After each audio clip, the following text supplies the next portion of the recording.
हम सोचे थे कि हम अकेला पढ़ लेकर इतना बदलाव किए हैं तो और लोग पढ़ जाएंगे।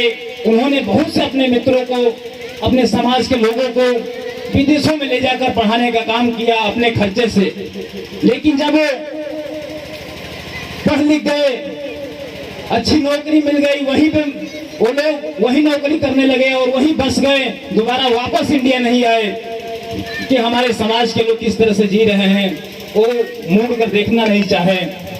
तो बड़ा भावुक होकर बोले कि मेरे समाज के लोग, पढ़े लिखे लोगों ने ही मुझे धोखा दिया है, नहीं तो आज मेरे जैसे हजारों लोग अगर पैदा हो गए होते तो ये जो विकास है, तेजी से विकास हो जाती। और हमारे जो गरीब तबके के लोग हैं, हमारे गांव में आज भी लोग अशिक्षित हैं, उसको शिक्षित करने में लोग मदद करते तो हमारा समाज आज विकास कर जाता। लेकिन बड़ा धीरे गति से हो रहा है। वो बहुत दुखी मन से बोले थे। लेकिन साथियों, बदलाव हो रहा है, इसमें कहीं दो राय नहीं है। क्योंकि जो ये आर्य लोग आए थे, 5000 साल पहले आए थे, यूरेशिया से सिंधु नदी को पार कर गाय चराते हुए आए, यहाँ पे भिक्षा मांगते हुए आए और भिक्षा मांगते मांगते हमारे राजाओं का ये मंत्री बन गए। और मंत्री बनने के बाद ये वो ऐसा मोटिवेट किए कि हमें ही गद्दी से उतारकर और ये सत्ता में चले गए और सत्ता में जाकर आज हमें ही गुलाम बना दिए, हमें ही शिक्षा से वंचित कर दिए, हमें ही तमाम अधिकारों से वंचित कर दिए।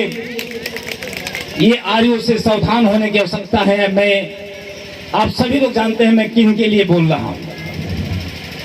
उनसे सावधान होने की जो आवश्यकता है, उन मनवादी विचारधाराओं से सावधान होने की आवश्यकता है और संगठित होने की आवश्यकता है। आपको, आप संगठित रहिए और सबसे पहली बात, आप अपने बच्चों को शिक्षित करिए।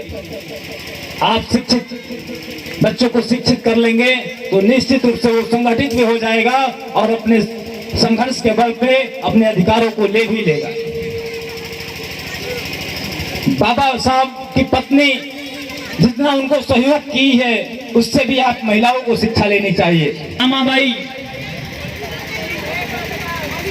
माता जी ने उपला पाथ कर और यहाँ से पैसा भी न करती थी पढ़ने के लिए, और वो एक दिन में एक ही बार खाते थे, 2 बार नहीं खाते थे। बाबा साहब विदेश में एक बार कैंटीन में उनके दोस्त पूछ दिए कि भाई तुम बड़ा चालाक आदमी हो, तुम अपनी जो खाना लाते हो कैंटीन में नहीं खाता हो, छुपा कर खाते हो, तुम्हारा खाना बहुत टेस्टी है, तुम देना नहीं चाहते हो। एक दिन चुपके से उनके एक मित्र थे, पीछे पड़ जाते हैं और देखते हैं कि बाबा साहब क्या कर रहे हैं अकेले में जाकर। जा भैया से मांग लो पानी। तो सूखी रोटी का वो भिगोकर गोला बनाकर कैसे क्या बनाकर, मैंने 3 बासी रोटी को ले जाते थे और वही खाकर पानी पी रहे थे। तो उनका दोस्त देख लिया और वो भी भावुक हो गया और कहा कि भावुक होकर रोने लगा और वो भी कहा कि बताओ, हम सोच रहे थे कि आप कैंटीन में नहीं आते हो, चालाकी करते हो, कुछ अच्छे गाते हो, लेकिन वो शायद उनके साथ आया भी था इंडिया में। और साथियों, कहानी मेरे बताने का यही मतलब है कि जितनी, जैसे आप सभी महिलाओं से ही निवेदन है कि अगर आपका शादी भी हो गया है, आपका पति पढ़ रहा है, तो उनको सहयोग करना चाहिए आप सभी को। और हम सभी माताएं बहनें अपनी बेटियां को पढ़ाएं, अधिक से अधिक बच्चों को पढ़ाएं। शिक्षा ही मूल अधिकार है। शिक्षा वो शेरनी की दूध है जो पिएगा वो खूब दहाड़ेगा। और नशा, मदिरा, ये सब ऐसी चीज है कि पूरा सब कुछ, जितना भी धन है आपके पास, अगर बहुत अच्छे पियक्कड़ हो गए तो सारा आपका वो खेत बाड़ी और जितना भी धन होगा सब खत्म हो जाएगा। तो इसलिए आप इन सब से दूर रहें। बाबा साहब के मिशन को आगे बढ़ाने का यही रास्ता है, दूसरा कोई रास्ता नहीं है। मात्र एक ही रास्ता है इनके मिशन को आगे बढ़ाने के लिए। शिक्षित बनिए, संगठित हो जाइए और फिर अपने अधिकारों, आपके लिए तो इतना वो अधिकार, इतना आर्टिकल दे कर गए हैं कि आप केवल संविधान को बचाए रहेंगे ना तो आपका कोई बाल बाका नहीं कर सकता है। हमें केवल संविधान को बचा कर रखना है।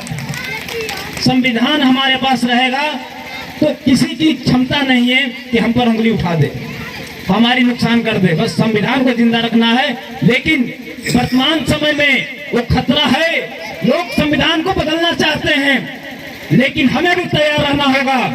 उनसे लड़ने के लिए हमें भी तैयार रहना होगा।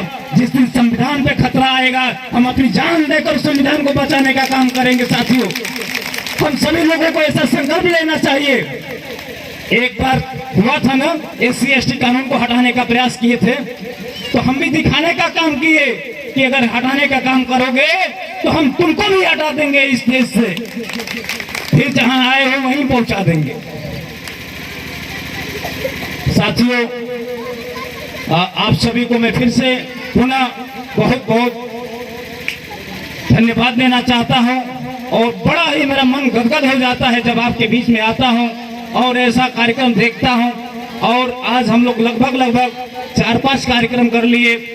बलिया कलेक्ट्रेट में किए, बरवा में 2 जगह किए और चौथी जगह ये है। साथियों,